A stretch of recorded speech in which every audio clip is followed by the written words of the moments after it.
Hi everybody, it's Corey 3-Set Girl. I wanted to show off some of the little organization ideas that I've done in my craft room, some of which I know are kind of like the questions I see a lot in my Facebook groups and on Instagram is, how do you store different things? So one of the storage ideas that I implemented was for roller stamps because a lot of us have roller stamps. I'm sure you're thinking, wow, not as many as you have, but I'm not encouraging anyone to get this level of roller stamp addiction. But what I will say is that this is not all the roller stamps I had. I actually had quite a few more. So one of the things I have been working on for the past year is minimalizing. I am truly trying to reduce everything that I own. So I made myself a deal with certain things that I have in my craft supply, and one of them, I happen to have a lot of roller stamps, but I told myself if it could fit in a bin, you could keep it for now. So I have two types of bins. I have this size and a smaller size.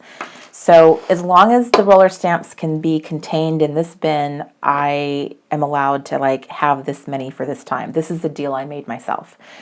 But roller stamps, as people who own them can attest to, are rather tricky because you cannot visibly and easily see what they have as far as designs without kind of generally looking at them. The larger stamps are the easier type because you can actually see that they have writing or printing on them. So you can see what the messages are, which is nicer. But still, that's a lot of work pulling each one up to check what it says to decide if that's the stamp you want to use. And I like to kind of keep my stamps all together, and then they start getting farmed out different places. So I gathered them all together here to do this project, and then I'm going to start pulling several out, and they're going to go into different places, like my little bags, my little essential bags, pouches that I use every day. They're going to go in my desk caddy, and then they'll go on like a trip with me. So I wanted to create a system that would be really easy to check my stamps to see what stamps do I want to take or reassign, because right now they're all sort of just benched. So my brilliant solution, after gathering them all together, and I have actually done this over the last 2 years, but this is the first time I ever comprehensively did the entire group. So I have shown this idea on my Instagram feed a few times, but this is like next level. So I grabbed one of the TN sheets from my shop. This is the Cutie palette. I grabbed it at random. It doesn't have to be any particular color, but it's because it has so many tiny little shapes on here that they were perfect for this kind of assignment. I grabbed a little sheet of stickers and then a collection of journal cards, and I just grabbed random journal cards, no particular collection. As you're going to see, they're not gorgeous or anything like that. But one of the things that most of the stamps come with on the packaging is a little key that tells you what messages are on the stamp. And they look like this.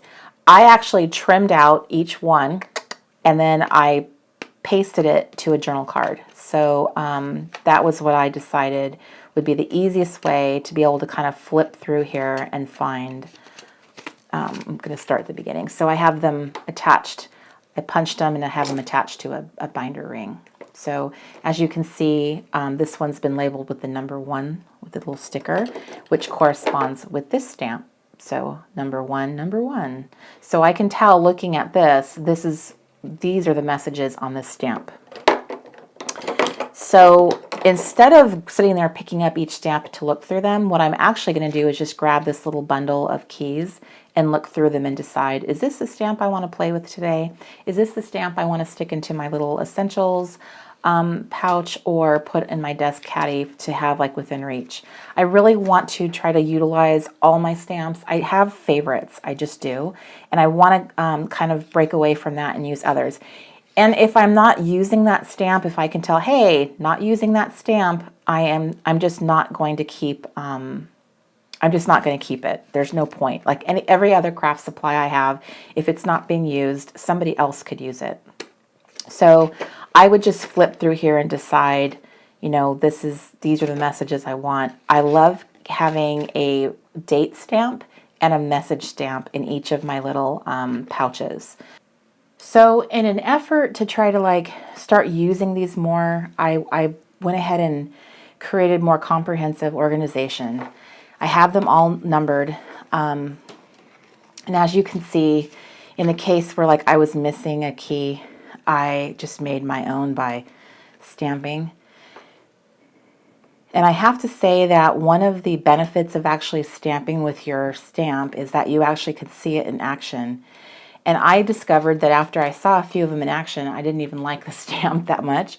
So that's why I've reduced down to like these. These all made the cut, but I can probably say there was probably about 6 or 7 that I didn't care for after I ran them through this test. So this was me actually stamping them. Here's the Reset Girl stamp.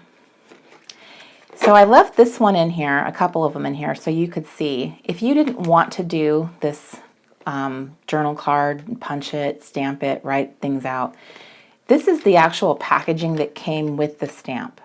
So here was the front, and here's the back where the little key is. All I did was just trim it off so that it was just part of it, and I stuck it on my binder ring. So if you wanted to just have a ring full of these little cards, if it comes with one, you can certainly do that. You don't have to go the extra step and get them all onto a card like I did. Here's another one, another Amy Tangerine stamp that I did that too. This one is actually, you can see, it's got a different shape to it, but you can see where the packaging actually was, and I just trimmed it down, added the number so it corresponded with the one in the bin.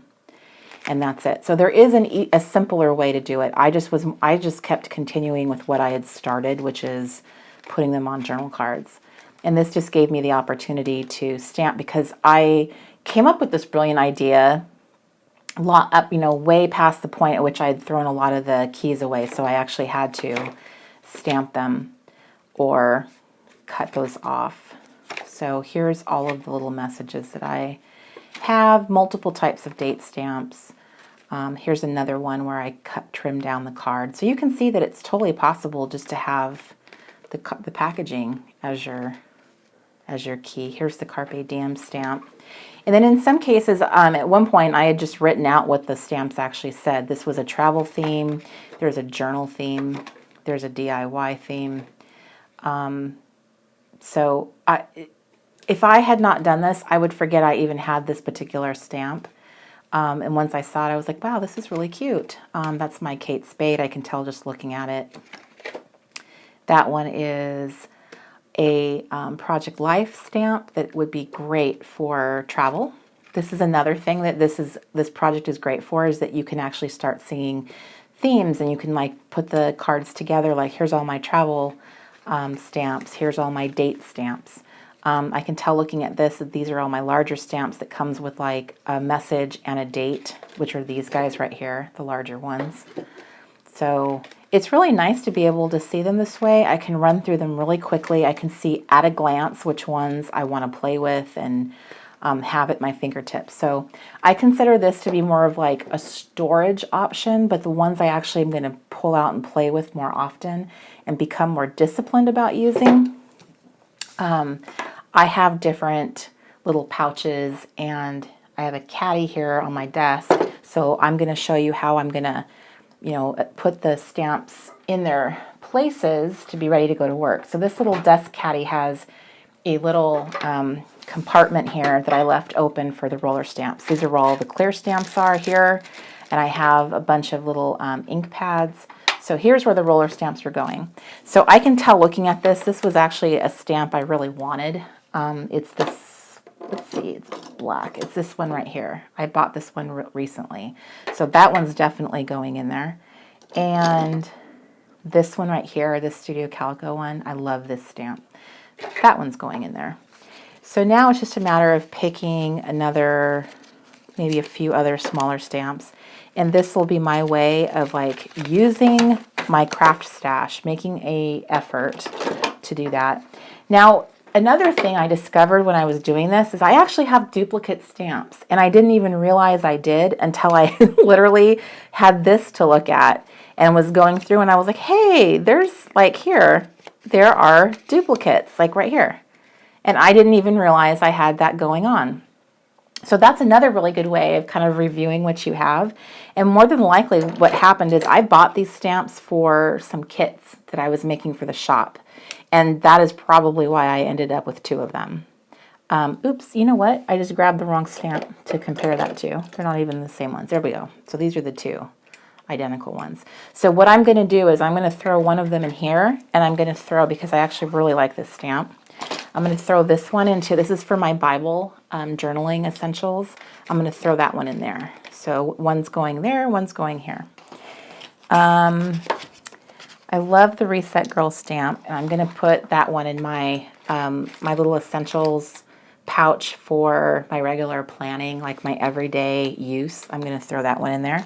And then I always put a date stamp in my pouches. The pouches always get a date stamp. And I know I have a variety of them, so it's just a matter of finding one that I like. So I have a Chamille and I have an October Afternoon, 18 and 19. The Chamille one I'm probably going to put in my Bible pouch. So those 2 are in there, and that's good to go.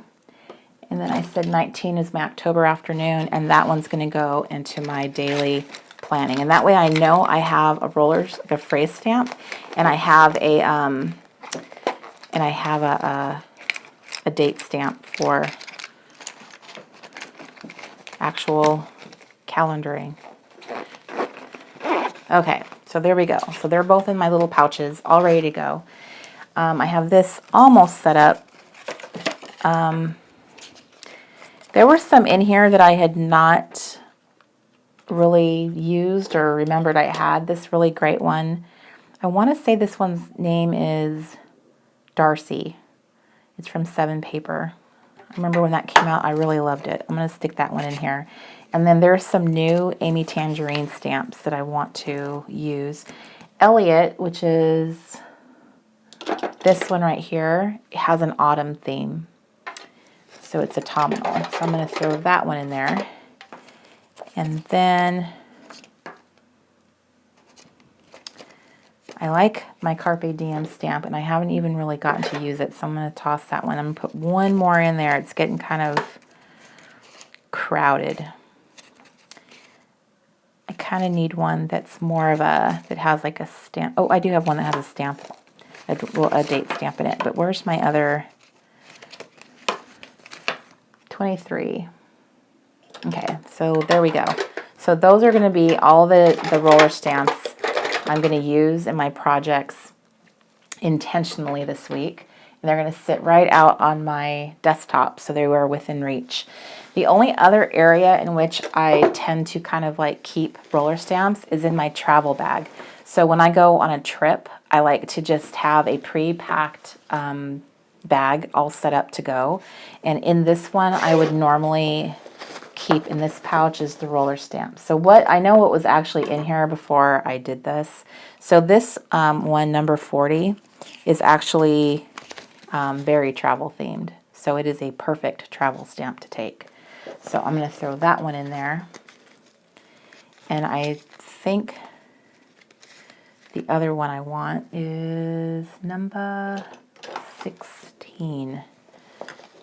So I'm just going to throw a couple in there. No, I'm not going crazy. I'm actually taking a trip next week to teach a couple workshops. So I'm actually going to be taking this with me. They'll all be in here packaged. Now, if you wanted to go the extra distance for yourself, and you could actually write on here like, you know, you checked out or borrowed the stamp, this stamp is stored here or there. I could do that. I've gotten used to my process that I've been doing for a while. I know that I keep stamps everywhere. Plus I have multiple travel stamps. I have multiple message stamps. So I'm okay with those being stored in there, and just like, oh, they'll be like a fun surprise when I finally get around to that pouch.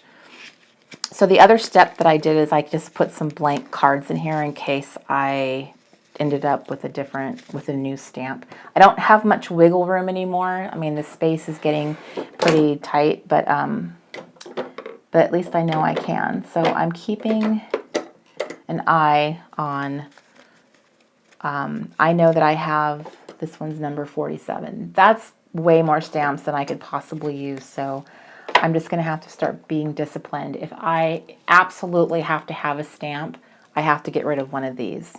That's going forward, that's what's going to have to happen in order to keep this, you know, keep myself accountable to not over purchasing things. So that's what I have. Now I have 6 stamps over here, and I have this little group of stamps over here. So I'm going to put this back on the shelf, and I might grab it when I feel like using something new. But at least I've put stamps everywhere that I tend to use them, because I truly love roller stamps. I love them. I use them in everything. Every craft project I do, whether it's planning, journaling, Bible journaling, any kind of listing, anything, always has roller stamp work in it. So to me, this was like a key tool or ingredient that I love having in my creating. So I hope this idea inspires you to do something similar. I mean, I use these little fancy stickers. The one thing I do love about that is it's easy to remove a sticker and replace it with another one. Once you write on these, it's a lot harder to deal with. So little stickers, a lot of us have them in our stash, are great little resources to use for this type of labeling process. And again, even if you just had a handful of them, that might not be, you might not need to go through this level, but you know, even doing this kind of thing with just, even if you only have like 5 stamps, it's nice to be able to just glance at what the messages are really quick. So I hope that gives you some ideas of what you could do with your own roller stamp collection. Using a photo file box, a shoe box would work just as great as a plastic bin. But hopefully there's something in here that you think could apply to your own craft organization. So thank you so much for watching. I'll be having more of these type of videos coming out, because I did a lot of this type of organization in my craft studio. So I thank you so much for watching. Don't forget to subscribe, and I'll see you in the next video. Bye, everybody.